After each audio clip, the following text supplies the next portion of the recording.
Today is Wednesday, June 8th, 2011, and we are interviewing Dewie Walker at the Quincy, Illinois Veterans Home. Mr. Walker was born on May 18th, 1925 in Kettle Creek, Kentucky. My name is Cheryl Walker, and I'll be interviewing Mr. Walker. Mr. Walker, could you state for the record what war and branch of service you served in? I was in the Army. I was in the infantry, but I started out when I was drafted. I went to Cape Horn, California, and went into the anti-aircraft.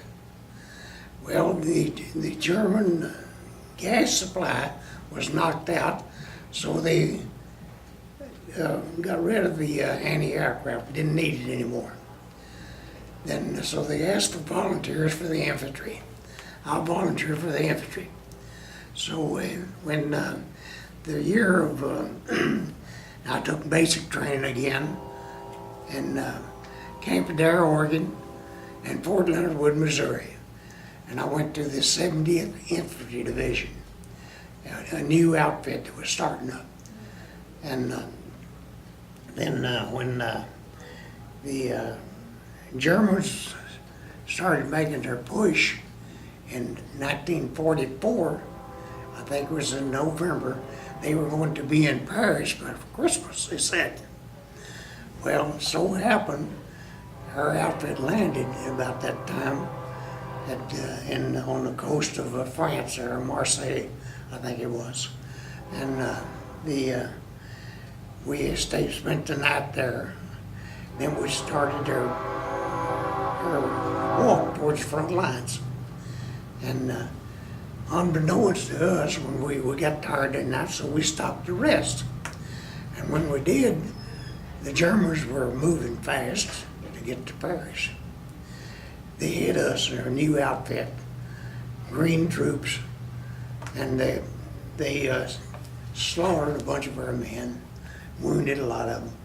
Our machine gunner on the left, he got shot between the eyes. He didn't even get a shot off.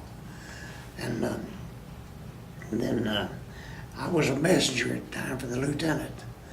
He and I were behind a little log about so big, and bullets were flying everywhere, of course. And so, anyway, the time this is all over with, I looked back behind me, and the company was moving out. I told the lieutenant, I said, the company is moving out. He says, we don't have orders to move. So anyway, when morning came, the Germans had bypassed us within, and had wounded a lot of our men. And I guess they were carrying the wounded with them, the company, when they moved out. So next morning, when daylight came, the lieutenant and I, and there was a sergeant there, and we found 11 men that was behind there, and one guy was wounded, platoon sergeant. He had been wounded in both legs. I dressed both his wounds. We made a stretcher and out of an overcoat and 2 rifles, and we had to carry him for 6 days.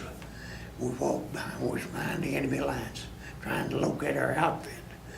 And when on the 6th day, white patrol from the 3rd Division, which had been there overseas for about 3 years, well experienced, they ran into us.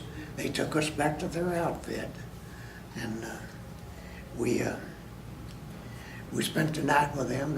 We got a good meal that night, good night's sleep, and the next day they located our outfit, and we went back to our company then. And we had to wait for replacements to rebuild our outfit. And so then we started a push again, and being under exchanging fire with the enemy while I got a combat infantry badge. They paid us $10 a month for those, which I never did think was enough money to be shot at. And but anyway, and so there's oh, so many stories that, you know, a lot of them I don't remember, but that's one I do remember because being lost for 6 days, no food and water, we did have snow. We could eat snow. And we had to, carrying this one guy for 6 days with him wounded in both legs. We found out later he made it back to the States. And so, anyway, excuse me. That's And okay. anyway, he wrote us a letter back and said he'd made it back okay. And so anyway, that's one story I know, but then there's a lot of others. But I know I feel like I was a lucky man. During the war, I think I got getting close to the end of the war. I think I got a small wound in my thumb, was mortar shrapnel, and I should have got a Purple Heart, but I said no, it's just a small wound. I was entitled to it, but I never did get it, and so that's about the size of it. We got. Of course, I got some ribbons and everything for different things. What ribbons did you get? I got one with where we'd been in 2 major battles. It had 2 bronze stars on it, and then I got a large bronze star. I got the display case in my room where I got all my ribbons and everything. And then when I got discharged in 1946 after the war. Well, before I was discharged, of course, I got transferred to a guard unit. And I used to, they made me a corporal in that guard unit. And I was in charge, they was short of non-coms at the time. I was in charge of one platoon. And they was going to give me more stripes, but my time was short, so getting ready to come home. So they said if I'd stay so many 6 months, they'd give me more stripes. So I said no, I'd rather go home. So that's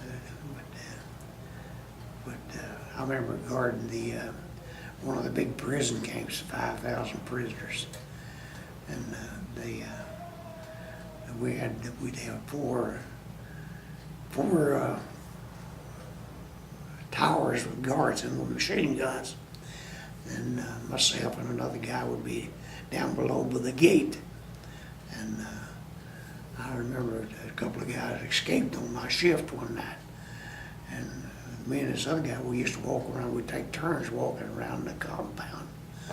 And just lucky the guy, I guess they didn't find me, didn't catch me. So the guy in the guard tower, somebody told me this, they saw him spread a blanket and they thought he laid down and went to sleep. He was pulling 4 hours on, 8 off.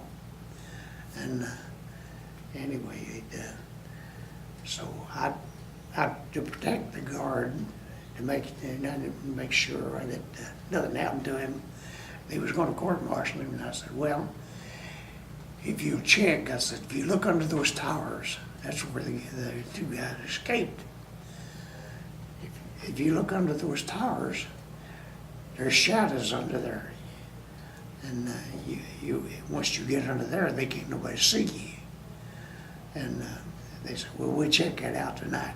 And so the next night they checked it, and I was right. And so, now whether he went to sleep on the duty or not, I don't know. But I pulled him from that guard post and put him on another post. And put him because I figured if he did go to sleep, well, didn't need him up there. And yeah, I know that I got one funny one I can tell, I guess. One night was there was a sniper been shooting at us. So the lieutenant come by and said, volunteers, you know. And about a dozen of us, and we went in this wooded area. A great big tree, about so big. I got behind this big tree. And the lieutenant says, move up, Dewie. So I moved up. And when I moved up, there's nothing but little trees up in front of it. Okay? And so anyway, when he had one of the guys fire one shot, when he did, the sniper fired and we saw the flash of his gun, we all opened up. Whether we shot him or he got scared of him or whatever, be no more sniper. So next morning we're sitting around, we're drinking coffee, and I tell this story on the lieutenant about taking my big tree. He did. I thought it was funny.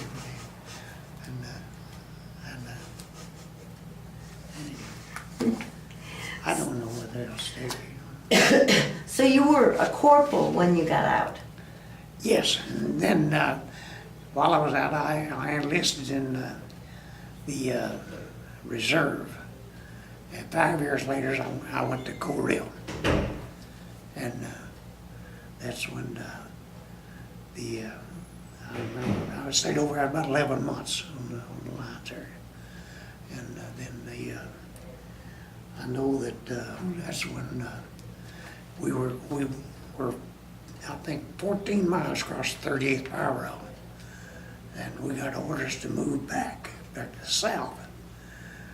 And that's when we found out that Truman had fired MacArthur for trying to win the war. And I still think we could have won that one.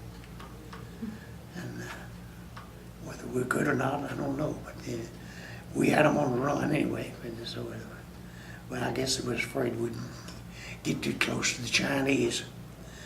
And so that's the only thing I could figure out. But I do say that MacArthur was trying to win the war, and he got fired for it.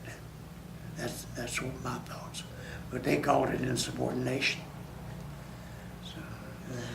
So you enlisted in the Army in 1940. And in 43, I was drafted. Okay, you were at the age of 18, yes. Okay, and then you got out, and that was in World War II. Yes. And then you got out. I was 20 years old, and I like just a few days of being 21. Mm-hmm. And I had met, well, before I went overseas, I met my wife-to-be on a Greyhound bus. Now this is a good story. I don't you want that on there? Sure. Okay. On a Greyhound bus. She was 16, I was 18. She had run away from home, okay? Her dad would pick her up. And when she kept looking back at me, because I was going back to camp. So I motioned for her to come back and sit with me. And I got her address, and we wrote. And I wrote to her and did all this writing for 2 years. And during that time, I asked her to marry me, and she told her okay. So when I came back to Kentucky, I let her know that I was home, and I came to Quincy. We got married, and we stayed married for 58 years. So, in 1943, you were drafted. Yes. And then you came out of the war in 1946. 46. April of 46. And then you went into the reserves. Yes, I signed up for reserve. And then you went back into Korea. Yes, in I think it was 50 or 51. I can't remember the exact year, but I stayed 11 months there. And so you got out in 1952. Yeah, yes. And you saw combat. Yes. Yeah, there's nothing rougher than being in the infantry. And you were in the infantry. And there were casualties in your unit. Oh, yes, a lot. Yes. Well, You were green when you landed Oh, yeah, in Germany. yeah, oh, yeah. And Yeah. where in Korea were you stationed? Well, I don't remember names of any of the towns or anything like that. Well, I was in Seoul for a while, or when I know when we do something. I did get, while I was in the service, in Germany also, I had frozen feet, and I went to the hospital for that, and then back then they was trying to find a cure, not a cure, but remedy to help the frozen feet. And I lost tops of my toes, and I almost lost 2 big toes, but I got okay with it. And then also, when I went to Korea, I got frozen feet also, and then I wound up over and I went from I think from Busan to Kyoto, Japan, in the hospital there with the frozen feet. And the Navy doctor told me that once your feet get frozen, they say you freeze them again. So that's what happened when I went to Korea. And they're painful when they're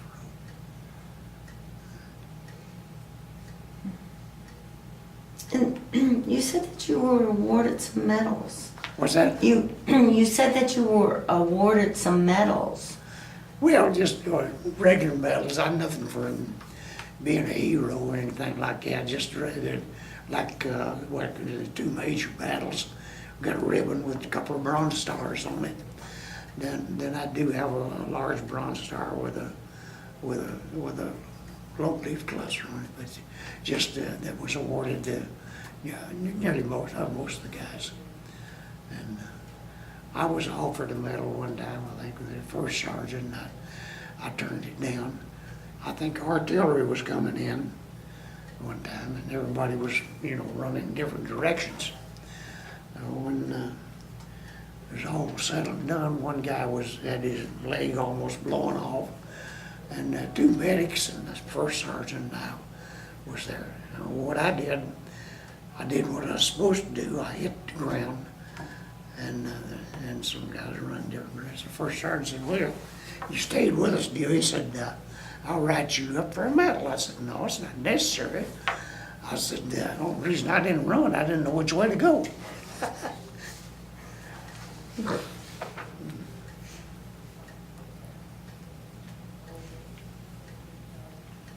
That's,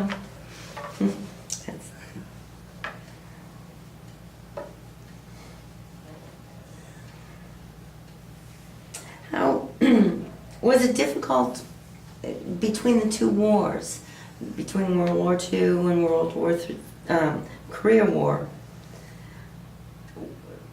Was it different, or was it the same to stay in touch with your family? And my wife and I, when we got married, after we were married, we got married in 1946. My son was born in 1950, and he was just a baby when I went to Korea. Then when I came back home, was in '52. My wife we had a daughter then, so I got 2 kids, and I got a son and a daughter now.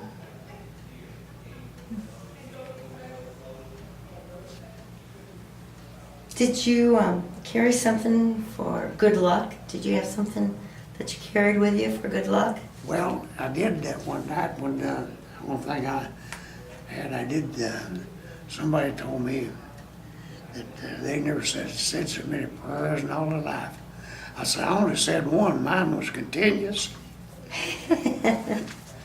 So,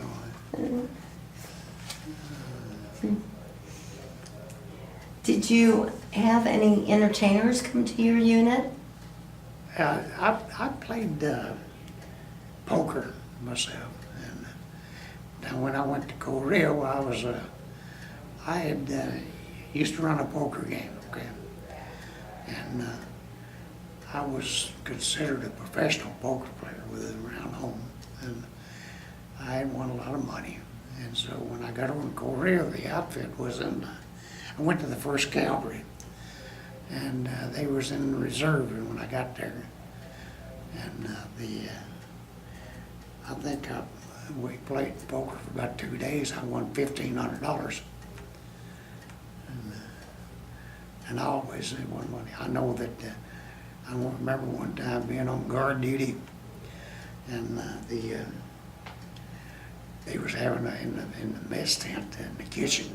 I'd been pulling guard duty, and the first sergeant, he was also from Kentucky, and he liked to drink. Kind of puts you in the mind of Clint Eastwood, and he's always borrowing money from me. And anyway, when they was having a game one night, and the company commander was playing with him, and he told the company commander, the first sergeant is, and he told me, sir, and when Dewie comes in, says you have to get up, that's his seat.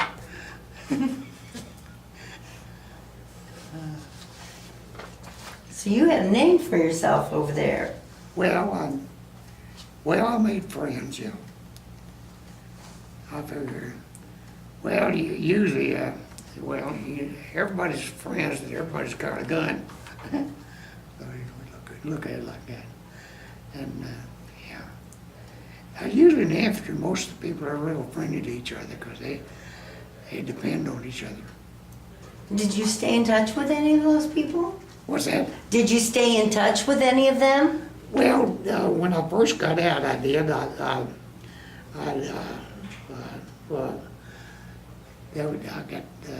wrote to some of them, and we finally just did everything. We finally lost touch.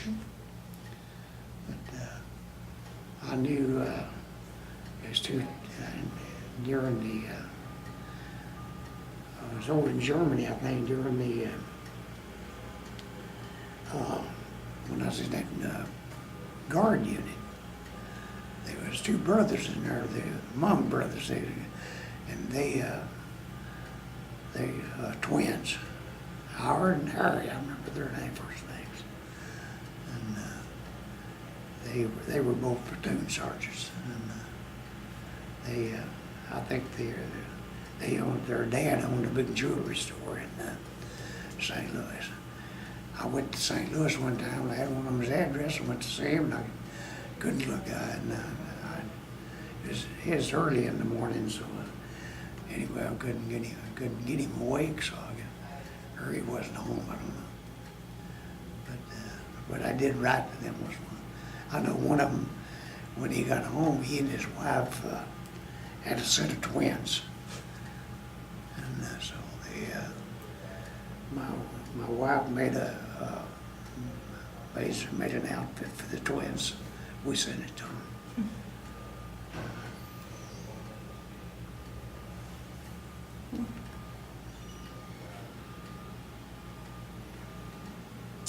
What were some of the pranks that you and others played on each other?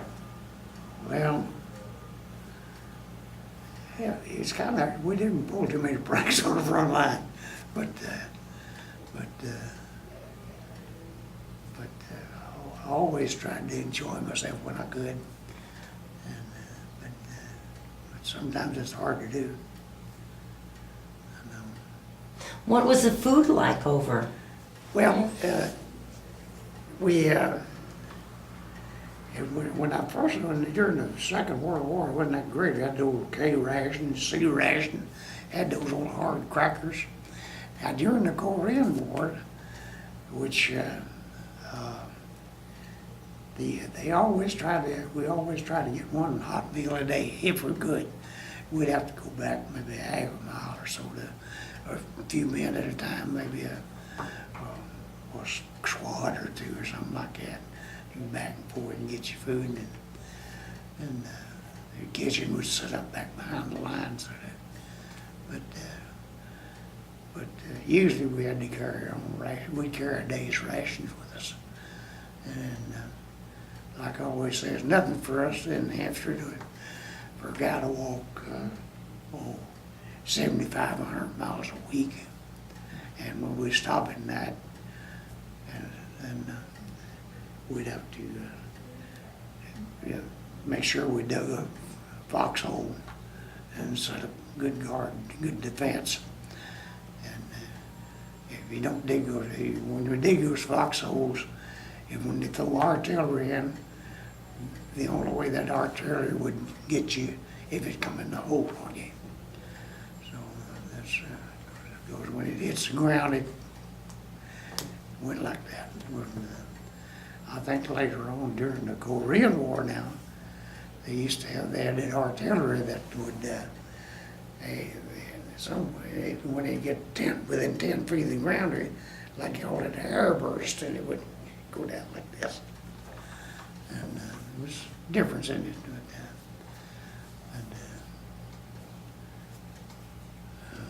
So there was differences in the two wars. Oh yeah, I did. And the Second World War I could understand.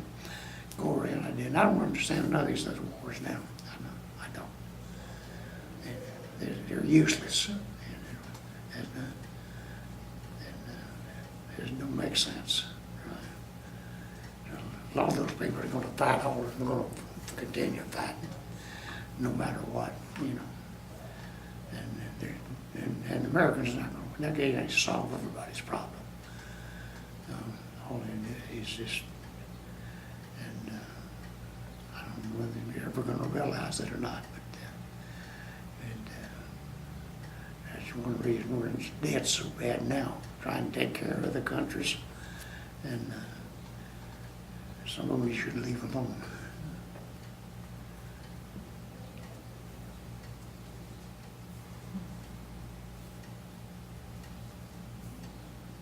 Did you use the GI Bill after you got out? No, I didn't. I tried to get a GI loan for building a home. I had a job and I could not get one. I never did figure that out. No. And some people didn't have any problem getting them. What did you do when you came home? Well, I did. I worked at different jobs, and like I say, I used to gamble a lot, and then, I'd done some bootlegging. I sold some whiskey, and anything to make a living. I made home brew, and different things. And then my brother, he owned a lumber company. I worked for him, and some, and so that's about it. Do you think your military experience influenced your thinking about war? Well,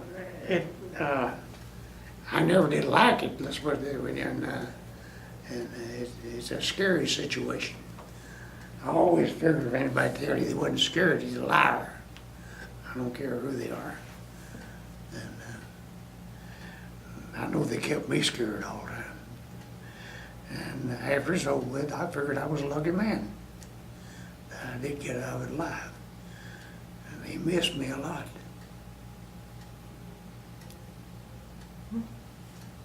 Is there anything you'd like to add? No, I probably talk too much now. No, you didn't. Not at all. Not at all. Very good.